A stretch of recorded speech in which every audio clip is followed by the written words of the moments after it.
As to this child thou tellest of, how old was it? The mother, It was about 20 days old. Abraham, Is there a woman in the world who would forsake her newborn son in the desert and come to seek him after 20 days?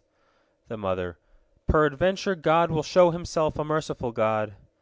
Abraham, I am the son whom thou hast come to seek in this valley.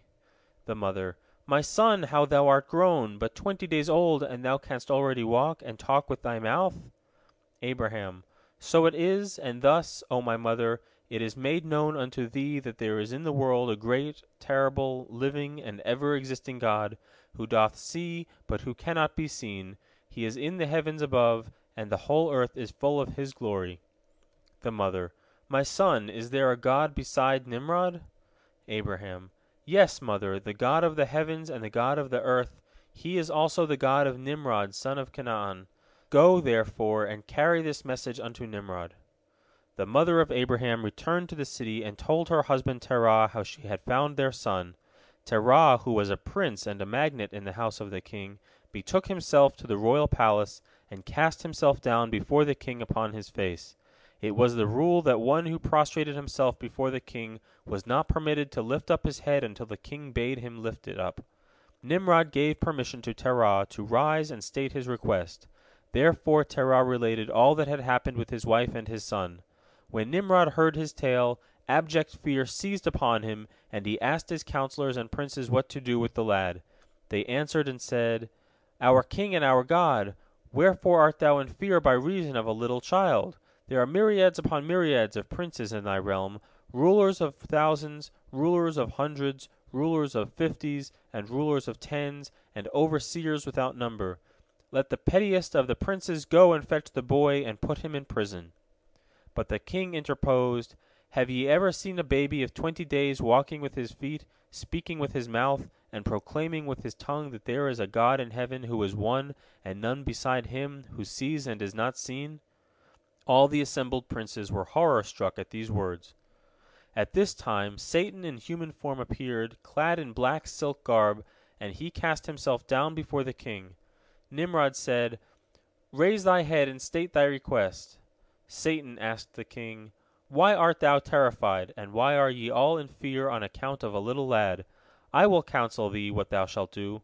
Open thy arsenal, and give weapons unto all the princes, chiefs, and governors, and unto all the warriors, and send them to fetch him unto thy service, and to be under thy dominion.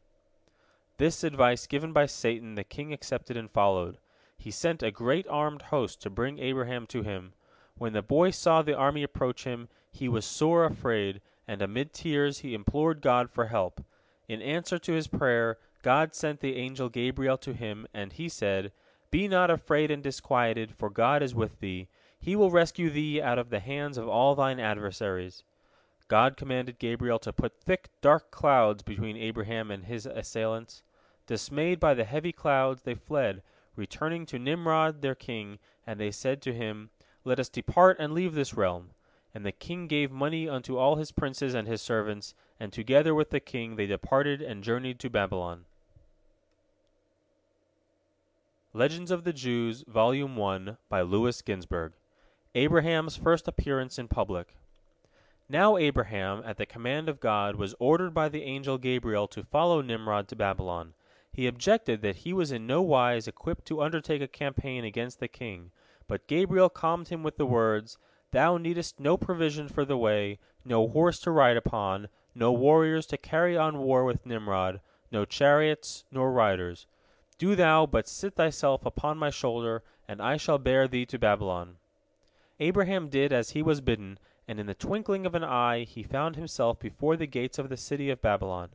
At the behest of the angel he entered the city, and he called unto the dwellers therein with a loud voice, The Eternal, He is the one, only God, and there is none beside. He is the God of the heavens, and the God of the gods, and the God of Nimrod.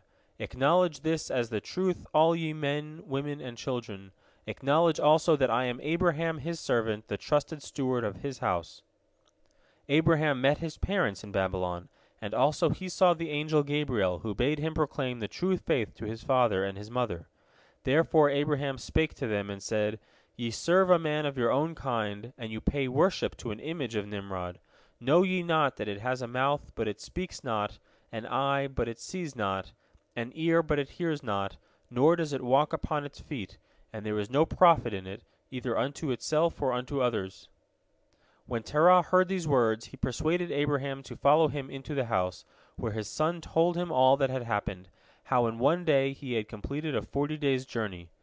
Terah thereupon went to Nimrod and reported to him that his son Abraham had suddenly appeared in Babylon. The king sent for Abraham, and he came before him with his father. Abraham passed the magnates and the dignitaries until he reached the royal throne, upon which he seized hold, shaking it and crying out with a loud voice, O Nimrod, thou contemptible wretch, that deniest the essence of faith, that deniest the living and immutable God, and Abraham his servant, the trusted steward of his house, acknowledge him and repeat after me the words, The Eternal is God, the only one, and there is none beside. He is incorporeal, living, ever existing. He slumbers not and sleeps not. Who hath created the world that men might believe in him? And confess also concerning me, and say that I am the servant of God, and the trusted steward of his house. While Abraham proclaimed this with a loud voice, the idols fell upon their faces, and with them also King Nimrod. For a space of 2 hours and a half the king lay lifeless, and when his soul returned upon him, he spoke and said, Is it thy voice, O Abraham, or the voice of thy God?